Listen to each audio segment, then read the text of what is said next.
young people. Thanks to the organizing committee, it's a real honor to represent the Ministry of Health, Miguel Mayo.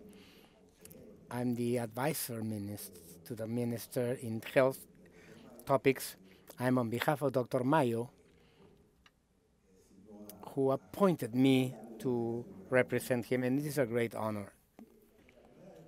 In the first slide, what I would like to highlight is Panama at the end of the 60s issued a motto that has been the north of our health policy, specific in 1969, equal health for everyone. That was our motto in 1969, and we can say that it still is part of our mission. In 1978, in Alma-Ata, in Kazakhstan, a national world issued health for everyone in 2000. Recently, in the Family Medicine Congress in Cali, we celebrated 40 years of the declaration of Alma-Ata, and we analyzed how far we are from that declaration of 40 years old, where it pretended that for the year 2000 there was health, same health for everyone, in the universal coverage in health, which is part of the topic that we need to address today in terms of the challenge for universal coverage in terms of health. In terms of the challenges for universal coverage in palliative care. Palliative care in Panama, we are trying to be unified with the health systems. Following the example of Uruguay, that's a great example of how the private sector, social security sector, and the Ministry of Health sector got together in one policy, and they have extraordinary good results. And we think that this is a very good model to follow. We in Panama trying to do the same. We have three heads: the private sector, the public sector, that has social security and Ministry of Health. We've been able to do a roadmap towards unification of one single health provider. We are in that process of coordination between the institutions, and I'm not afraid to say that we made significant progress in the coordination stage of both institutions, and the next government in the following 5 years will implement the rest of the program.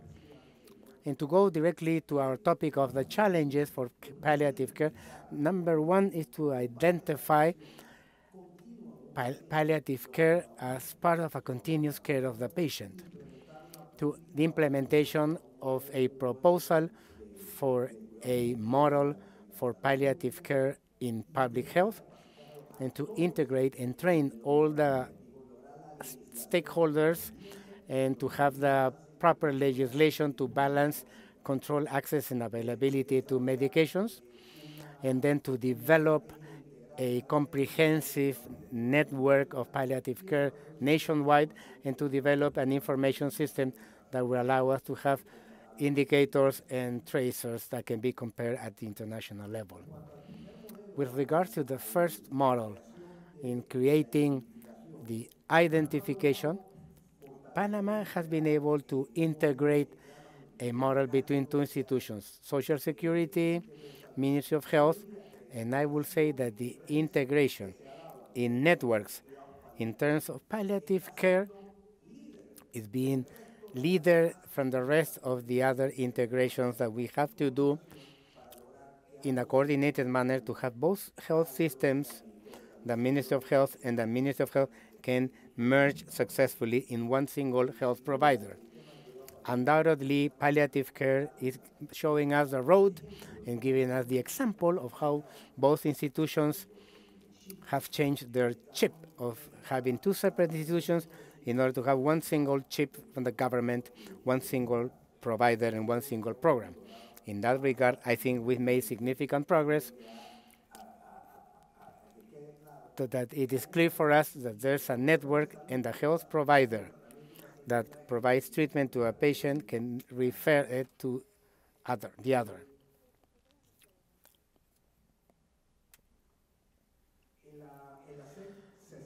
In the 67th International Meeting of WHO in 2014, Panama had a significant participation and was part of the team that you see in this picture. That was an important part in strengthening, in achieving an official declaration in WHO that spoke about strengthening of palliative care as part of the comprehensive treatment throughout life. There was 67.19 resolution of WHO, and it was issued in May of 2014. As a model to be implemented in terms of, well, we have the right that is included in Law 68 of 2013, the rights and obligations that patients have in terms of information and decision and to receive palliative care. From 2003 is a law. It's a mandatory right for the patient, and in that law, we include how the government has to guarantee to respect the rights of the patient, and that translated in a state policy that is the National Care for Palliative Care. And I would like to thank on behalf of Panama to Dr. Liliana Lima and Dr. Emilio Herrera, who both work with us in the drafting of this document, which I think is an extremely valuable document with an extraordinary content in a comprehensive care that needs to be implemented. Obviously, if the document stays like this, it's useless. It's a very good document to read. From here, we need to go to action, and in that regard, we've made some progress, and we think that we have more progress to do, but we significantly feel that this is part of having a national health policy and the three fundamental pillars. So in order for this to be effective, the availability of medications, morphine specifically, the education that will also lagging behind. We need more than 6% in our medical school. Need to consider, and all the medical health careers need more incorporation of palliative care, and the implementation. Either we implement them or there's a breakdown of the systems. Either we implement or all the systems will fail.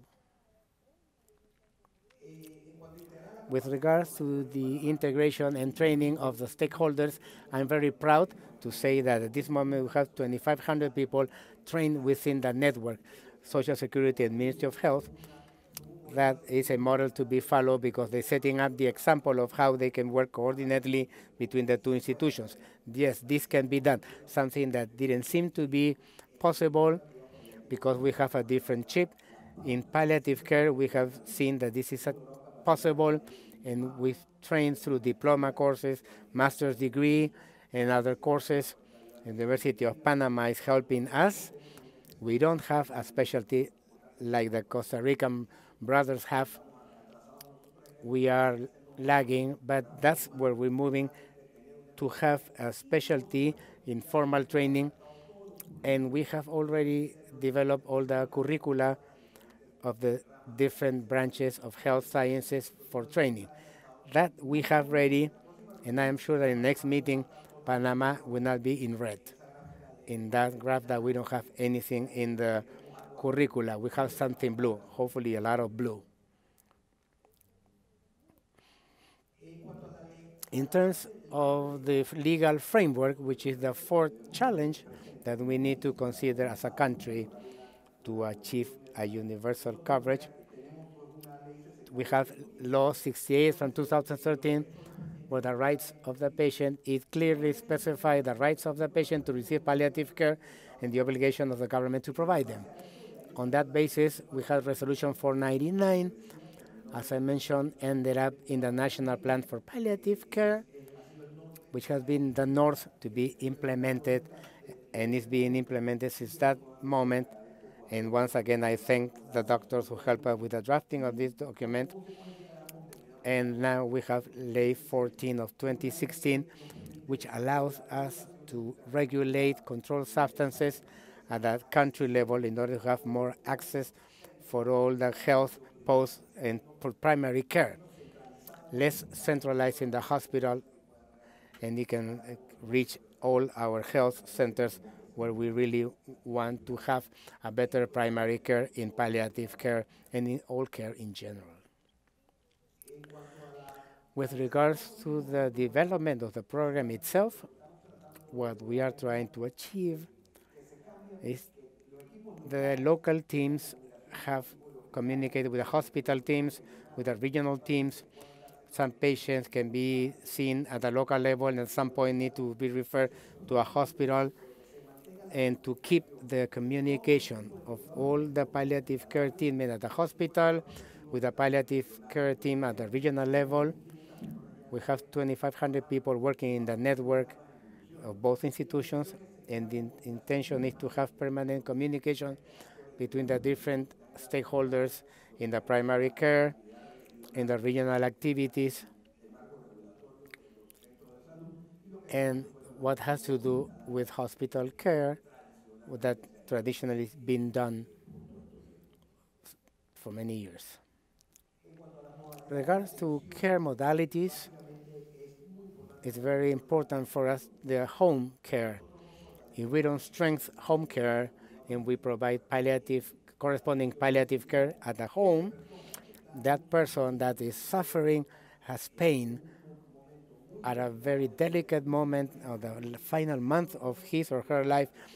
If he cannot or she cannot receive palliative care at home, needs to go to the hospital, and there's a lot of resource utilization. So for us, this model, and to finish with this final slide that is extremely important for me, we've been able to have 3,600 new people in care. We have a statistics of 8,000 deaths per cancer. Those 3,700 patients are from cancers, who are getting up to 45%, which was presented in the graph of the patients who will need palliative care and is receiving it. However, in morphine scheme, in 2014, we have an increase, and we need to change to oxycodone for morphine. Here we need to do some important work because we want to try to buy morphine with a formula that we can use. However, the morphine that Comisca has been approved doesn't have health registration in Panama, and therefore I cannot buy it. And there's no pharmaceutical company that would like to do this. So this has to be done by the Ministry of Health, period. Well, I run out of time. Thank you.